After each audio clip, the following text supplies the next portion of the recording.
Get ready for the dictation. Start. The maxim ubi jus ibi remedium, where there is a right, there is a remedy, has anchored the common law for centuries. In India, the Constituent Assembly regarded the principle as so foundational that through Article 32 it granted the Supreme Court the authority to issue a set of prerogative writs to enforce the fundamental rights guaranteed by the Constitution. Over the last 4 decades, though the idea of remedies moving in parallel with rights has come to wither.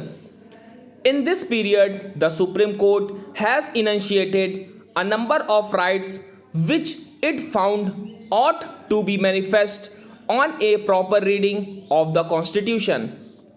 These have included the rights to clean air, health, shelter, human dignity, and privacy. But this articulation, stentorian as it might have been, hasn't always led to just results. The court's history is littered with cases where a violation of a right is found but a remedy hasn't been forthcoming. The ruling delivered on May 11 in Foundation of Media Professionals versus Union Territory of Jammu and Kashmir is in many ways symptomatic of this trend. It ought to enjoin us to think more deeply about what the court's institutional role really should be. The judgment begins thus. Again, this court is called upon to address a very important but a sensitive issue. We have to ensure that national security and human rights can be reasonably and defensively balanced, a responsibility that this court takes with utmost seriousness. But while the court found that a prohibition of 4G internet in Jammu and Kashmir was potentially disproportionate, it could not extend itself to remedifying the wrong by issuing a writ to the state.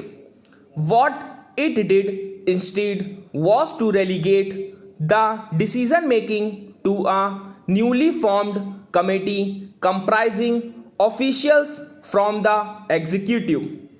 In doing so, it effectively reversed the age old principle that no person shall act as a judge in his own cause.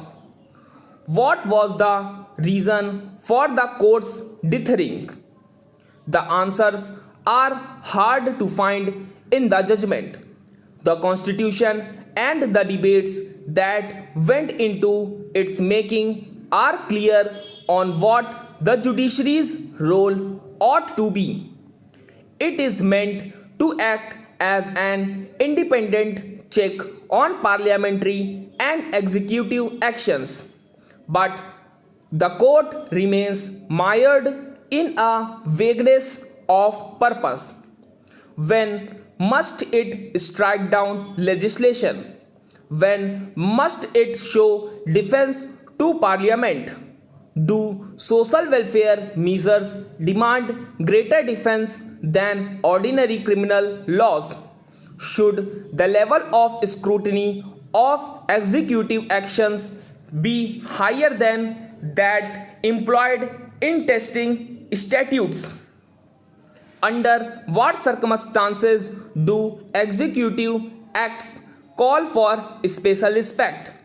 These questions should have been settled by now, but the court still wavers in its answers every time a new case comes before it. In January, when in Anuradha Bhasin, the court recognized something akin to a fundamental right to assess the internet, the judgment was widely acclaimed. But of what use is the fashioning of a new right to the people of J and K if a decision on whether that right has been violated is consigned to the very authority that made the original call? Stop.